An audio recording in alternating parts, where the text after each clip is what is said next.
यानंतर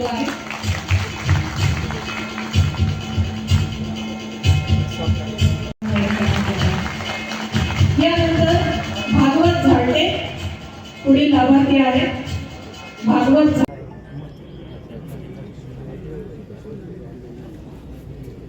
आपले जे शेतमाल तारण योजना एपीएमसी राबवत आहे आपल्या जिल्ह्यात राबवतो. कोणती एपीएमसी खूप जबरदस्त राबवतो. थांबूया की खूप मोठा. तर या महिलांना प्रॉपर्टीमध्ये अधिकार मिळाला पाहिजे, न मागता मिळाला पाहिजे, या संदर्भात काय करता येईल?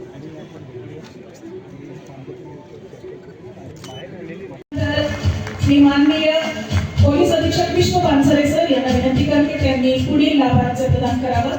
श्री सखाराम दिवसांचे हायकोर्ट लीगल सर्व्हिसेस सब कमिटी श्री पाटील साहेब, जे उपस्थित आमचे न्यायिक अधिकारी आणि मोठ्या प्रमाणात उपस्थित नागरिक बंधू आणि भगिनींना, आज इथे अनेकांच्या मनात एक विचार आला असेल की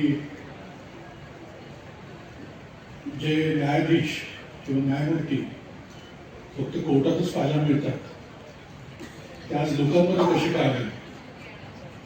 तसंच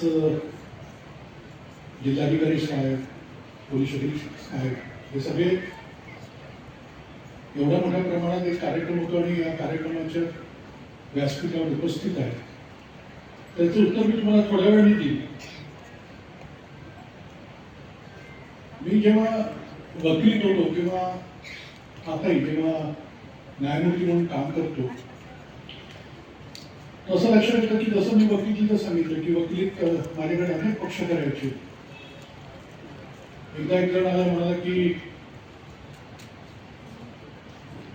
मी अस्थायी कर्मचारी आहे आणि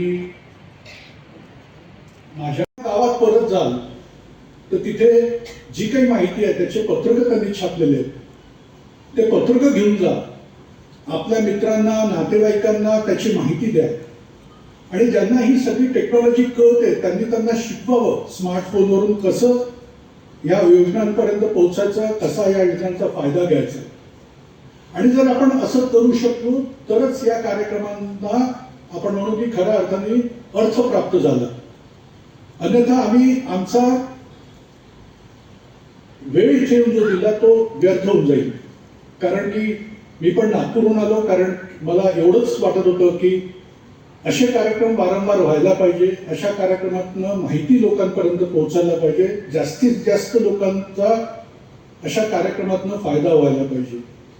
आणि म्हणून मी आयोजकांना पण धन्यवाद देतो की त्यांनी एवढ्या मोठ्या प्रमाणात आज हा कार्यक्रम इथे आयोजित केला. मी पाटील साहेबांना विशेष धन्यवाद देतो, त्यांनी अतिशय चांगल्या पद्धतीने याचं आयोजन केलं.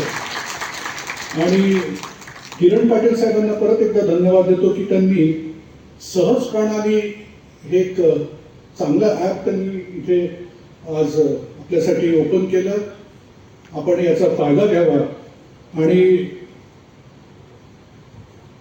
तो जो मी शेवटचा माणूस म्हटलं तो नेहमी नजरेत ठेवून आणि या समाजाचे उपकार नेहमी लक्षात ठेवून प्रत्येकाने या समाजासाठी काय करावं आणि समाजाला काही द्यावं हाच प्रयत्न नेहमी करत राहावा. तर तुमच्या जगण्याला आपोआपच अर्थ मिळेल. ती आयुष्यभर शोधण्याची गरज नाही की माझा जन्म का झाला, माझ्या आयुष्याचा काय अर्थ आहे हे शोधण्याची गरज नाही, आपोआप त्याला अर्थ मिळेल असं मला वाटतं. तुम्ही मला इथे इतक्या शांततेने ऐकून घेतलं, तुमचे धन्यवाद. जय हिंद, जय महाराष्ट्र.